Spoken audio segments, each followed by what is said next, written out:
இந்த ஒரு பொருளை ரெகுலராக சாப்பிட்டுட்டு வந்தீங்கன்னா டாக்டர் கிட்ட போக வேண்டிய தேவையே இருக்காது. நம்ம அதிகமாக கேள்விப்பட்டிருப்போம், ஒரு ஆப்பிள் டெய்லியும் சாப்பிட்டோன்னா டாக்டர் கிட்ட போக தேவையில்லை அப்படின்னு. அது உண்மையான்னு கேட்டால் கண்டிப்பாக உண்மைதான். ஏன்னா இதில் இருக்கக்கூடிய சத்துகள் அவ்வளோ நிறைஞ்சிருக்கு. இப்போ இருக்கக்கூடிய எல்லாமே ஸ்கூல், காலேஜ், ஆஃபீஸ்னு மிஷின்ஸ் மாதிரி ரெஸ்ட்டே இல்லாமல் ஓடிட்டே இருக்கும். ஸோ பெரும்பாலும் யாரும் சரியாக சாப்பிட்றது கிடையாது. அப்படியே சாப்பிட்டாலும் ஹெல்த்தியான ஃபுட் எதுவும் நம்ம சூஸ் பண்ணி சாப்பிட்றது கிடையாது. ஸோ இது ரெகுலராக எடுத்துக்கிறதுனால டாக்டர் கிட்ட போகாத அளவுக்கு நம்மளை ஹெல்த்தியாக வச்சுக்கோம். எப்படி செய்கிறதுன்னு பார்க்கலாம் வாங்க. அஸ்ஸலாமு அலைக்கும், வெல்கம் டு ஆஸ் தமிழ். நான் உங்கள் சாயிராஷிக். இது செய்கிறதுக்கு நான் இன்றைக்கி க்ரீன் ஆப்பிள் எடுத்திருக்கேன். பொதுவாக நம்ம ஆப்பிள்னு வாங்கினாலே அந்த ரெட் கலரில் இருக்கும் இல்லையா, அந்த ஆப்பிள் தான் வாங்குவோம். அதுக்கு நிகராக இந்த க்ரீன் ஆப்பிள்லையும் நிறைய சத்து இருக்குது.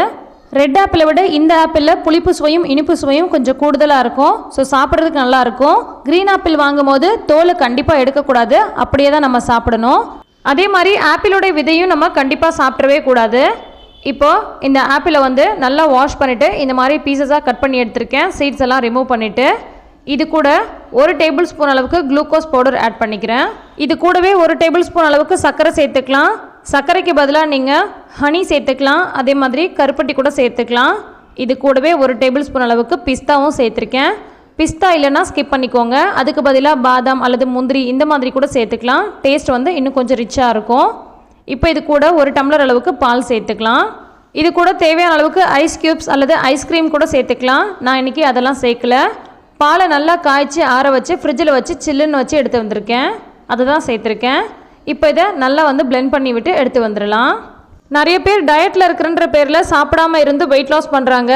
பட்னி கடந்து வெயிட் லாஸ் பண்ணுறதுனால நம்ம உடம்புக்கு ஆரோக்கியம் கிடையாது. நம்ம உடம்புக்கு தேவையான ஊட்டச்சத்துக்கள்லாம் கொடுத்துட்டு நம்ம உடம்பை இளைக்க வச்சாதான் உடம்புக்கு நல்லது.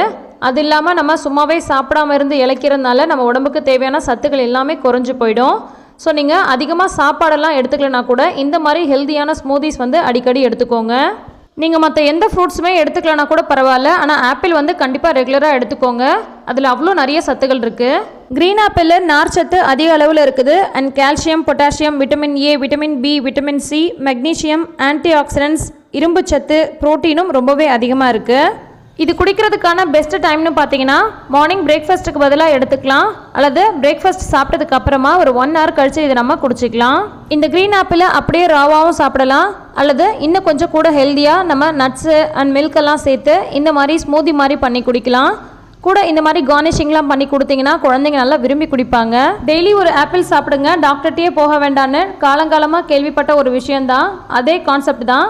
ரொம்பவே ஹெல்த்தியாக இருக்கணும், இளமையாக இருக்கணும், எந்த விதமான ஆரோக்கிய குறைபாடும் இல்லாமல் இருக்கணும் அப்படின்னு சொன்னால் இதை நீங்கள் ரெகுலராக எடுத்துக்கலாம். அவ்வளோ சத்துக்கள் நிறைஞ்சது. இந்த ரெசிபி உங்களுக்கு பிடிச்சிருக்கும்னு நினைக்கிறேன். பிடிச்சிருந்தா லைக் பண்ணி ஷேர் பண்ணுங்கள். நன்றி.